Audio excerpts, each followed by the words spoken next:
Again, I'm a man of faith. I'm not any kind of person who's inviting darkness here, but I also like to reveal darkness. Often we're chasing after ghost stories, but sometimes it's our neighbors we need to watch out for. Welcome to Angels and Seer Stones. I'm Chris, and I'm actually alone today. Christine's busy with some MHA responsibilities. She's executive director of the Mormon History Association. But I had to jump on here and tell you guys about a new play I'm very excited about. The Hive Collaborative in Provo, Utah has debuted a new stage adaptation of Washington Irving's short story, The Legend of Sleepy Hollow. It's called The Secrets of Sleepy Hollow, and it's written by one of my favorite playwrights, Mahonri Stewart. He's coming on the show today. He's going to tell us about adapting this classic Halloween favorite and how his stage play has developed since the version he wrote in 2004. Stick around for a fascinating conversation, including, Mahonri is going to tell us about his experience with sleep paralysis and how he decided to incorporate that into the legends of Sleepy Hollow. Latter-day Saints are a people of radical faith. We are a unique body of Bible-believing Christians. For us, the scriptural canon has been opened. The traditional sacraments have expanded. Our beliefs and practices are steeped in universalism, esotericism, and apocalypticism. The Latter-day Saint tradition is a religion in which angels visit everyday people, and sometimes men and women see the divine in stones. In this podcast, we examine the lived religion of Latter-day Saints, our beliefs, and our stories. We take seriously the whole gamut of Latter-day Saint experience. Join us, Christine and Chris Blythe, two professional folklorists and Latter-day Saint converts, as we openly discuss our faith while exploring the traditions of our chosen people.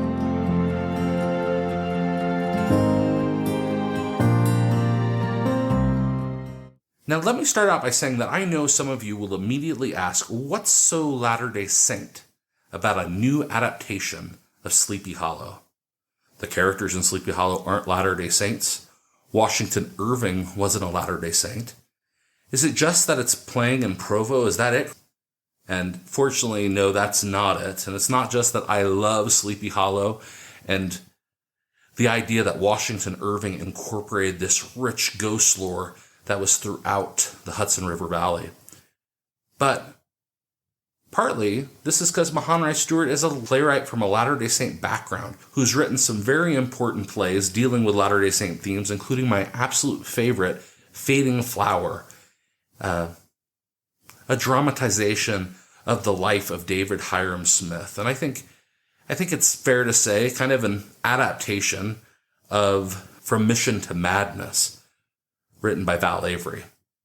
In this interview, I decided to just stick to questions about Secrets of Sleepy Hollow, the new play. But even in this play, with few obvious connections to the Latter-day Saint tradition, Mahonri Stewart's culture emerges. For fun, I'm not going to spell this out until the very end of this episode, but I'd be interested in knowing if you come up with the same conclusions I did. In the meantime, consider, are there elements of the way Stewart speaks about his work that strike you as inherently LDS? Pay attention and see what you come up with. My first question for Mahonri was how the play came together. What was the inspiration for Mahonri's vision? What were the major points he wanted to make? How was he making this work his own?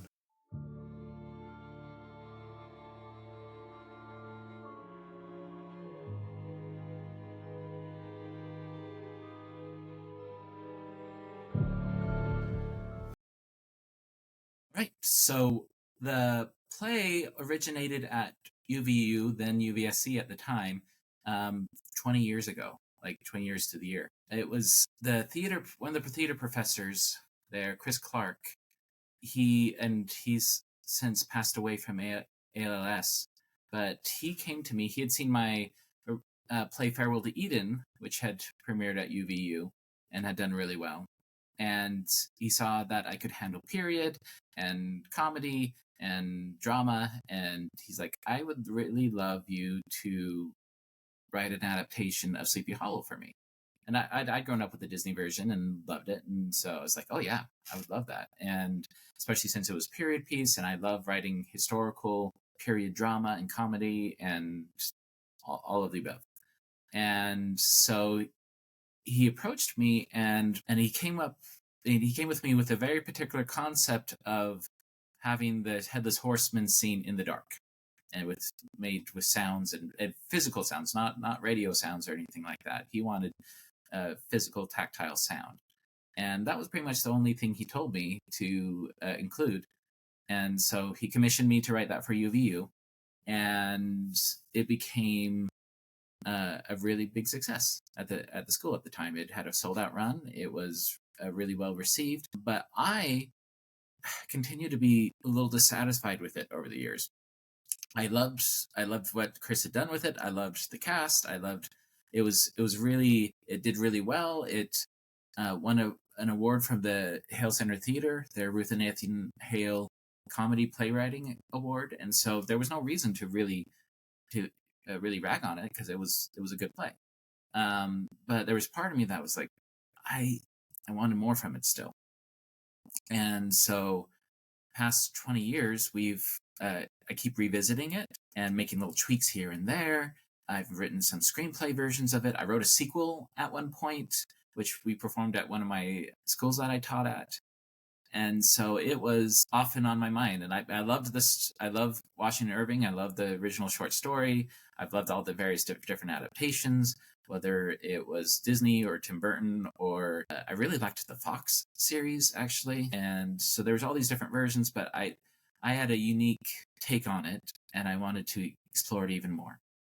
One of the great things about Irving's original short story is that it's a short story. And so it has a lot of room for expansion. And so when writing the play originally, I was trying to still be inspired by the story and use the story as a launching pad and still keep a lot of those elements, but I wanted to go my own direction as well. And which is kind of abnormal for me, at least at the time. I was very, very much if you adapt something, you're very faithful to it. But I was like, the story's so short, I need to expand it. And so it kind of forced me to. And so I try to mind the text a little bit of like, okay, what kind of person is Ichabod Crane? What kind of person is Brom Bones? What's going on behind the scenes here with Katrina? And a lot of the Irving was a satirist. He wrote broad pictures and sketches, of these characters. And that was quite intentional on his part. As a dramatist, though, I wanted to get deeper into the character work and the context. And so Irving writes this really evocative beginning, which I use some of even his language at certain points, especially at the beginning.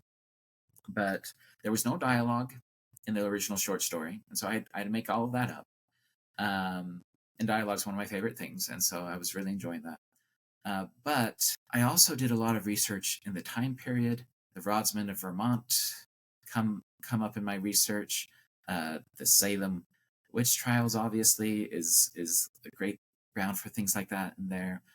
Seer stones and dowsing and all these various different kind of things which were accurate to the period, but also a background when I've done my Mormon history plays. I researched a bunch of that stuff too with D. Michael Quinn and various of the magical worldview of that time period, which they saw as very spiritual and very still in keeping with their religion. They weren't Satan worshippers or anything like that. They incorporated it as part of their faith. Sleepy Hollow was published in 1820, so I'm like, oh, this is right in that period. A lot of the stories are a little bit earlier. I mean, the story's a little bit earlier than that, but he publishes it in 1820. And also just my love of the Revolution, American Revolution, and that history, and a lot of that was coming in of this. This is an interesting time period in America. This is where the supernatural is meeting the modern, and there's tension there with the skepticism of the Age of Enlightenment playing against that supernatural backdrop, and culturally, there's conflict and there's argument, and they're like, oh, you guys are being a bunch of superstitious nuts, and the other side saying there's a supernatural world here you're just ignoring, and which we've had contact with. And so the ghosts and seer stones and rods and different kind of thing, those are very much part of the period, and so I wanted to play with that. because it's fun, rich ground for a dramatist.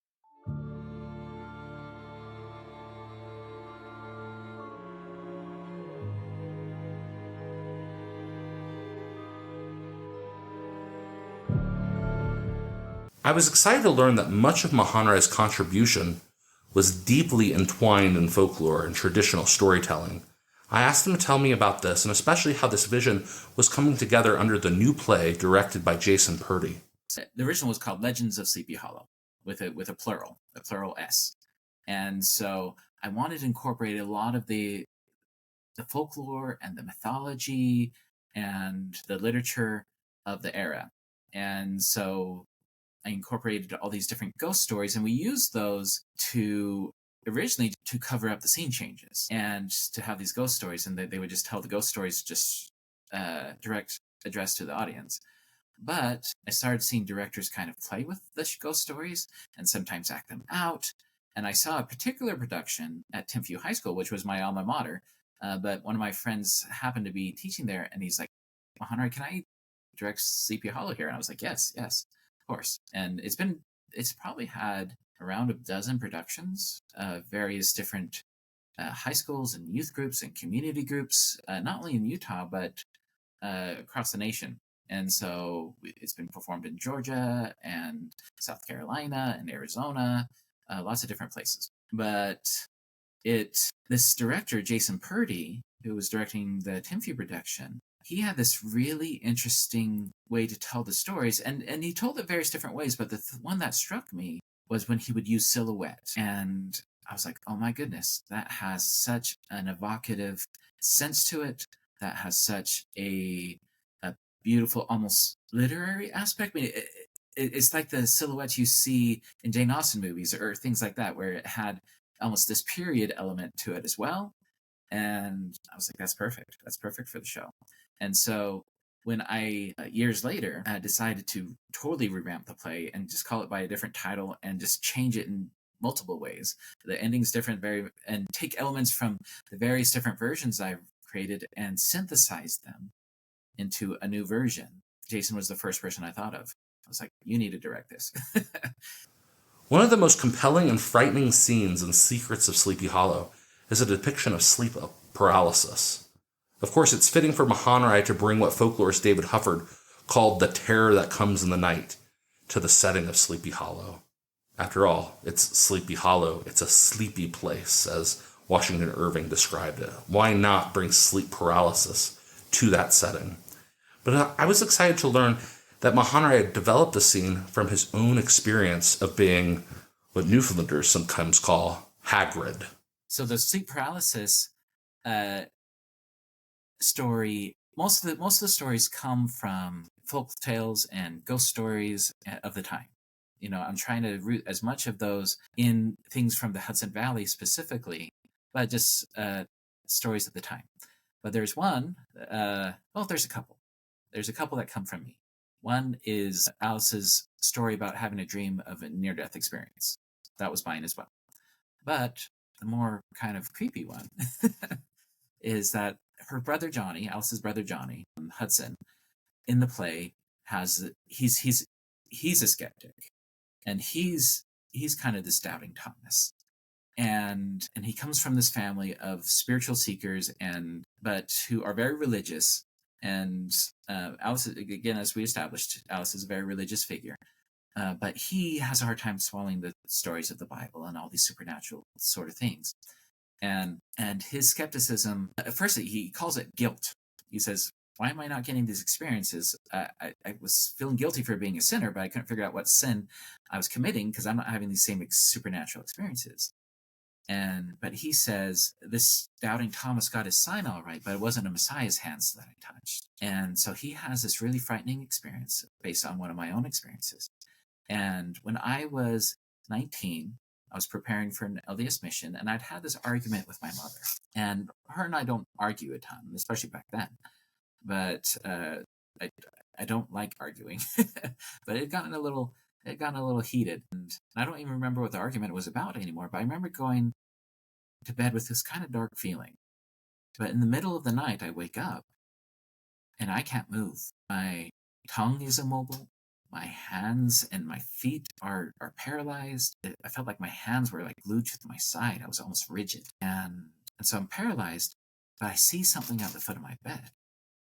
I'm like, what the heck? And at first I thought it was my mother because it was this kind of female figure in a dress. But then it started changing and moving and writhing in this kind of weird, almost when you see in like the old TV shows when it gets blurry and the lines kind of move, and it was kind of like that. It was creepy, but it was whitish and ghostish is the best word I have for it. And so I basically see this ghost or demon or spirit, or at least that's what I'm interpreting it as. I mean, sleep paralysis has lots of different interpretations by lots of different people, including a more rational explanation by the skeptics.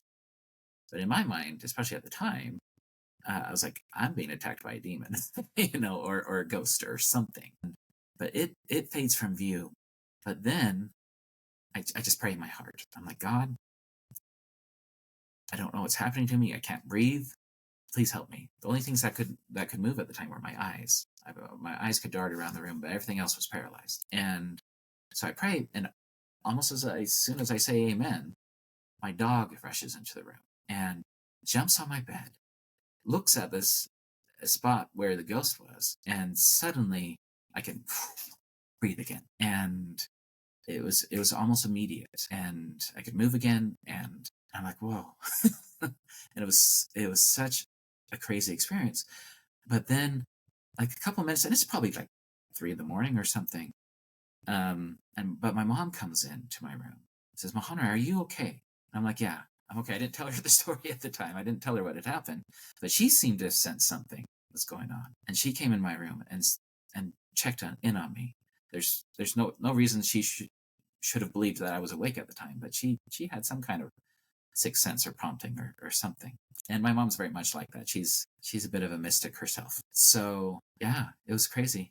And I'm not like Johnny in the play, where I was skeptical about the supernatural. I've experienced the supernatural on multiple levels throughout my life, whether it's prophetic dreams or healings or things like that. That's dreams, especially like kind of really vivid dreams. That's something that I believe in. And so the Sleepy Hollow story, I'm more towards the Ichabod's end of the spectrum, where I believe in the supernatural. I don't try to lose my head over it and believe every little tattle or tale. I try to be rational.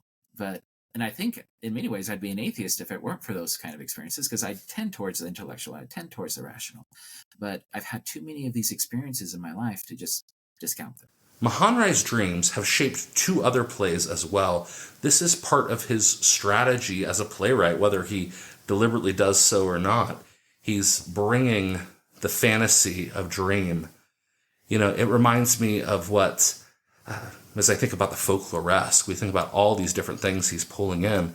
But it reminds me of a quote from Jung, who says that dreams are personal mythology, just like mythology is public dreams. The tie-in to myth and the integration of myth into our creative works is something Mahonri is definitely dabbling with.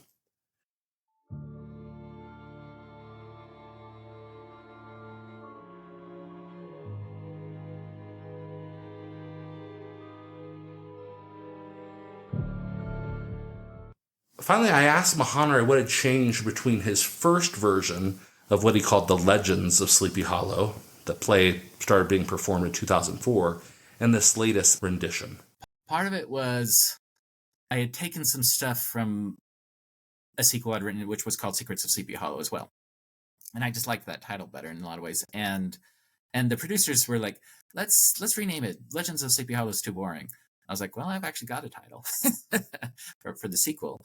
And so I renamed it Secrets of Sleepy Hollow, but I was like, no, this really is a new play.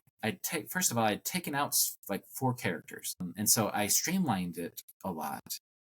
And so whole sections of the original are missing. And to help kind of focus in on these core characters. And that was really benefited the play. It used to have like 12, 13 characters, depending on the version. And I was like, nope, I'm cutting all of you out. We're going to pay these actors. And so we can't pay 12 or 13. It might have even been more than that in some versions. But we streamlined the cast, and that gave me more room to deepen the characters I still had. And so Alice and Ichabod's relationship, much deeper. Brom too. Brom Bones, he becomes a much more fleshed out characters. And again, Irving's version, they're caricatures. And he's intentional about this. He's making it a little more storybook. He's making it a little more cartoony before the age of cartoons, I guess. But Disney picks up on that, and they run with it too, And they were very broad characters. I was like, no. In the original and in this version, I even go further. I was like, I want to deepen these characters. I'm not satisfied with sketches. I want a full portrait. And so we go pretty deep into the complexity of their psychology and their history and giving them more background. And to me, that's half the fun. Katrina Van Tassel, particularly, I wanted to give some more focus to, because I had seen the 10 Future production I had mentioned earlier, and Jason's daughter, Isabel, who's in this production as well, she plays Katrina in here as well. She gave a bravura, really strong performance, and I was really impressed. And she had added a lot of complexity just through her performance of the character, which in a way that I hadn't seen before. And I was like, that inspired me too. It's like, oh, there's more to Katrina than I'm giving her credit for too. And again, I'd been basing a lot of this on Irving's characters, but I was like, no, I can go deeper. I'm going to take an adapter's license here and explore it even in more fun ways. And so there's a lot about Katrina that was in the original, but I go even deeper with that in this version. And so the Purdy's production at Tenfew particularly had really inspired me to make some changes, even though all this time I was feeling dissatisfied in general already. And so I was like, no, I want more. I want more from this. This is one of my Halloween plays. I want it to be, and I also wanted it to be scarier. I included more different stories this time than the originals. A lot of them are in the original as well, but there were some I'd come up during the sequel, just like, no, those ones are scarier. I'm bringing these ones in, and connected it to more of what was happening in the play too. The stories became significant. Mahonri had two major events occur in his life between starting his first adaptation of Sleepy Hollow in 2004 and writing the current script for Secrets of Sleepy Hollow. The first was learning that he might in fact be related to the actual historical residents of the town. Second, Mahonri brought his family to visit the sites, and this had a real impact on how he imagined the play. Totally unrelated to that, is that I found out I might have ancestors in Sleepy Hollow. When I was searching through my ancestors to research Wrightsboro, I also found a group in Sleepy Hollow. However, genealogists apparently argue about this on my family tree, whether I'm really connected to them or not. There's one genealogist says there's no proof for that and cut it off from the family tree, and so I can't find it anymore. But there was a time where I found a branch that went, and I do have a lot of Dutch ancestry, and so Sleepy Hollow is significant to me regardless. But I've tied back to the Van Tassel family, Katrina's family. And they weren't there at the time Irving was there, but they were there previous to that. And there's a story about Cantonaris, who was a Native American Montauk sun squaw, is I think the word, which was kind of an elevated woman, a chief, pretty much. She was a chief of her own little group, and her father was Wyandanse, who was the big chief of the Montauk people, of the Montauk tribe. And so I add that little bit in there too in the new version, where I connect some of those stories that way. But apparently, I'm possibly, depending which genealogist you believe, I could be connected to Sleepy Hollow. And so that was a weird little, because that was pretty recent. So when I originally wrote all of this, I did not know any of this possible connection to my family. And so my family my wife and children, we went to Sleepy Hollow last year to visit a lot of these places, and Ravens Rock and the Sleepy Hollow Bridge, and which doesn't exist anymore, but there's a bridge, that they rebuilt, and a paved road that's a bridge as well. But the Old Dutch Church is there. That's mentioned. It's at the Sleepy Hollow Cemetery. You can go see the graves of the people that Katrina and Brom are based on, and if the story is to be believed, the Headless Horseman is buried there, and he was at the Sleepy Hollow Cemetery. That during a battle in the Revolution, there was a Hessian who helped a lot of the people in Sleepy Hollow, and so he had some of this is mentioned in the play, so I don't want to spoil it too much. But the Hessian really did have his head blown off in the Battle of White Plains. Some say by Alexander Hamilton's own cannon, and so at least that's one source said that. And I was like, this is fascinating. And it was fought during Halloween time. It was like late October through November 1st or 2nd or something. It's called the Battle of White Plains. And so it was fought on All Hallows Eve. And I think that's when the Hessian lost his head, was either October 31st or the 1st of November. And so, he had endeared himself so much to the community of Sleepy Hollow that they buried him in the Old Dutch Church. And so when Washington Irving mentions some of those details, those are historical facts, according to some people. And so really fascinating stuff. I started with the question as to how Moroni's work is rooted in his upbringing as a Latter-day Saint. I want to suggest 3 elements that really spoke to me. First, the question surrounding the supernatural, and the ultimate assumption that the supernatural is real and available to everyday folks. Second, as all dramatists, Mahonri is a playwright of his time, and as a Latter-day Saint who began thinking about his religion in great depth in the 1990s and 2000s, this meant that, like me, Moroni did a lot of reading on what we sometimes call folk magic. It provided a pretty cool background that he adapted into Sleepy Hollow. And finally, I love the way that Mahonri sees significance in his own genealogy and his potential ties to the inhabitants of Sleepy Hollow. This is unquestionably deeply LDS. My friends, I'm going to let Mahonri have the final word. One of the differences between the 2 versions of the original and my update is that tone. There's a tone shift, and in the original it was much lighter. It was very comedic. It still had some dark moments and still had some dark twists, but I went even darker with this version than I had originally. And so, and I think it's a PG-13 level. People don't have to freak out about it, but it's something you can take older kids to. I wouldn't take young children necessarily. But it does have some supernatural shenanigans and really scary, creepy moments, and there's a moment of violence, and so there's and a lot of that's in the original, but some of it I just take to more of a level, especially in the ghost stories. I make it a little darker, and there's a new scene at the end which adds a little more darkness. The last scene is it's kind of creepy, and so that's new. And so there is, and I would say, like, teenagers really love this play for some reason.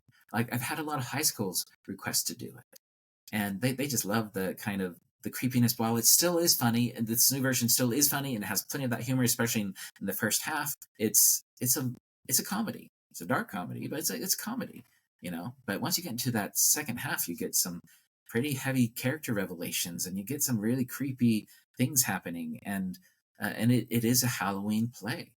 And for those who love Halloween and love kind of these supernatural edges to things, and again, I'm a man of faith, and so I'm not any kind of person who's inviting darkness here, but I also like to reveal darkness, and not only on the supernatural level. There's a line where Alice says, "It's not the supernatural evils I fear, but the natural evils, the evil in our hearts."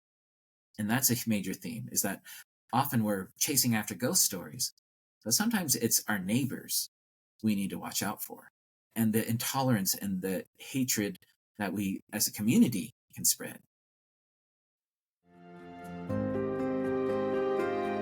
There it is, guys. Go get tickets to Secrets of Sleepy Hollow. There's still several days left. You won't regret it.